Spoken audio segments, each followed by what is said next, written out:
بینەرانی خۆشەویستی تلویزیۆنی کۆمەڵا ئەم کاتتان باش هیوادارم لە هەرکوێ هەن شاد و تەندروست بژین. ئەمڕۆ لە شاری کۆڵنی ئاڵمان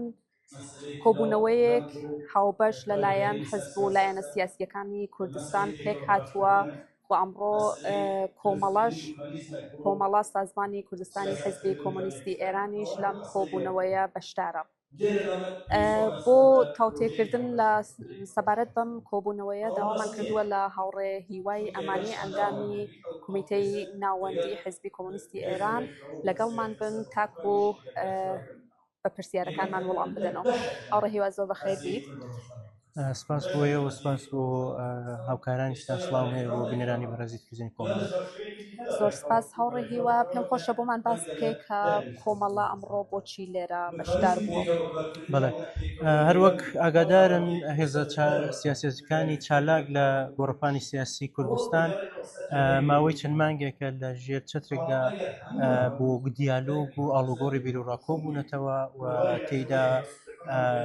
کار و چالاکی سیاسی و دەکەن. هەر بۆ ئەم مەبەستە و لە درێژەی چالاکیەکانیاندا بە بۆنەی ساڵیادی سێمین ساڵیادی شۆڕشی ژینە ژنجیان ئازادی کۆنفرانسێک ڕێککرا کە تێیدا هێزە سیاسەکان لێرەدا هەر کەس بیر و بۆچوون و بیر و باوەڕی سیاسی خۆی بنسبەت سێمین ساڵیادی شۆڕشی ژینە و تێڕوانینی بۆ دوا ڕۆژی ئەو شۆڕشە و هەروەها ئەگەرەکانی بەردەم ئاڵوگۆڕی سیاسی لە ئێران بخاتە ڕوو. کۆمەڵە شەر بەپێی ئەو پەیڕە و پەسەندکراوانەی کە لە کۆنگرەکانیدا پەسەندی کردەوە بەهۆی ئەو چالاکیە سیاسیەوە ئەو مەسئولیەتی کە لە قبال مەسلەی کوردستان هەیەی بە پێویستی زانی لەم کۆنفرانسە و لەم دیالۆگانەی کە لە ئارادایە بەشداری بکە و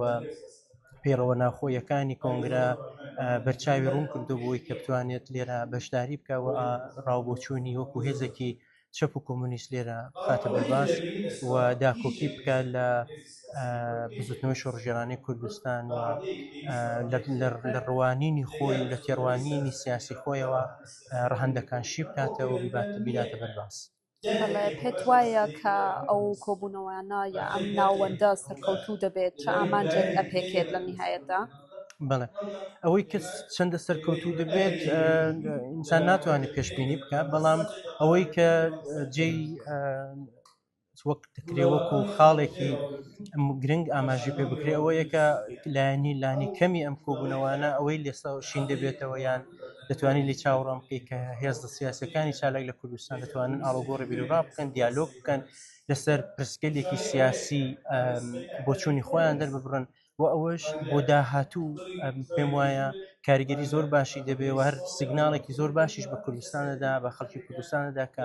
هێزە سیاسیەکان لەگەڵ ئەوەی کە لە ڕووی استراتێژ ئیدئۆلۆژی و بەرنامە و تاکتیکی سیاسیەوە جیاوازن، بەڵام ئەو ئیستعدادیان هەیە کە لە ژوورێک لە شوێنێک کۆ ببنەوە بە احترام بە بیر و باوەڕی یەکتر بە جۆگرتن و بە سەبرەوە دەتوانن ڕەو بۆچوونەکانی یەکتری جۆ بگرن و ڕەخنەی لێ بگرن یان هەر کارێک لەو جۆرە. بۆیە من پێم وایە ئەگەر ئەم کۆبوونەوانە لە هەر شوێنێک ڕابوەستە یا بە سەرکەوتن نەگا پێم وایە ئەمە یەکێک لە سەرکەوتنەکانیەتی لە دووە ڕۆژیشدا پێی هەلومەرجی سیاسی چڕۆدەدا ئینسان ناتوانێت بەڕاستی پێشبینی بکە، بەڵام پێم وایە ئەمە یەکێک لە خاڵە گرنگەکانێتی کە بۆ ئێمە وەکو کۆمەڵا گرنگ بۆکە چاوی لێ بکەین و ببینە بەرباز. زۆر سپاس بۆ بەشداریت. زۆر سپاس بۆیەوە و سپاس بۆ تلویزیۆنی کۆمەڵا. بینەرانی خۆشەویست هەروەکە بینن ئێستا پەنەلی دووهەمی ئەم کۆنفرانسە بەڕێوە چی ئەمڕۆ یەکشەممە سەر لە بەیانی پەنێلی یەکەم کە نوێنەری حزبە سیاسیەکان بۆ بەڕێوە چوو و ئێستاش چاوەڕێ بین تا کۆتایی ئەم کۆنفرانسە. زۆر سپاس بۆ ئەوەی کە تا نەهایەت لەگەڵمان بوو.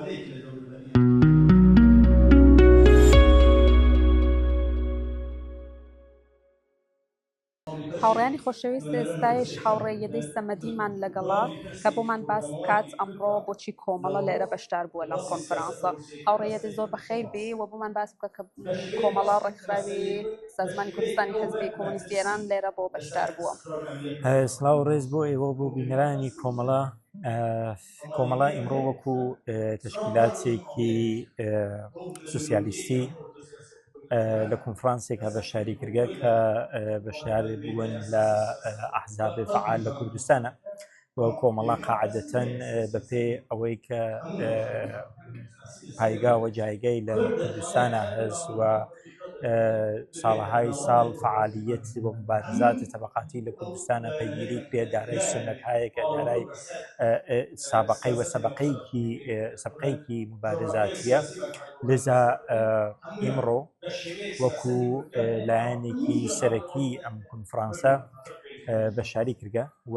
بۆ بەشدار بووە قاعدەتەن بۆ ئەوەی کە جامعەی کوردستان جامعەیەکە کە تەنەوع فکری تایە تەنەوع سیاسی تایە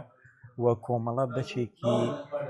ئەسڵیە لە بزوتنەوەی شۆڕژگێڕانی کوردستان و بۆیە هەر هاوکاریەک لەم مۆقعیەتە سیاسیە مهمە کە ڕوبەڕووی جغرافیا و حدودی ئێران بووەسە و احتمال تغییراتێکی ئانی و زوو هەنگاو لە پێشماندایە کۆمەڵە ئەرکیە وەزیفەیە و لەم شرایطە سیاسیە مشەخەسە ئەم نەوع هاوکاریگەلە بۆ ئەوەی کە لایەنەکانی دیکەی فعال لە کوردستان بێکەوە هەواهەنگیەکیان بێ باوجودی ئەوەی کە کۆمەڵە باوەڕمەندە بە سوسیالیزم باوەڕمەندە بە مبارزەی تەبەقاتی و باوەڕمەندە بە ئەوەی کە تەنیا و تەنیا انقلابێکی اجتماعی بەڕابەریە تەبەقەیە کارگەرە و ئەتوانێ ڕەهایی و واقعیەتێک تەنیا ئاڵوگۆڕێک بتوانێت بە نەف خەڵک بێ و تەبەقەی کارگەر بێ ئەوەسە وەلی باسم باوجودی ئەم مۆقیفەوەتم کۆمەڵە ئەبێ بەشداری بێت لە ئەم نەوعە کۆنفرانسکەلە. والله زۆر سپاس بۆ بەشداریتان.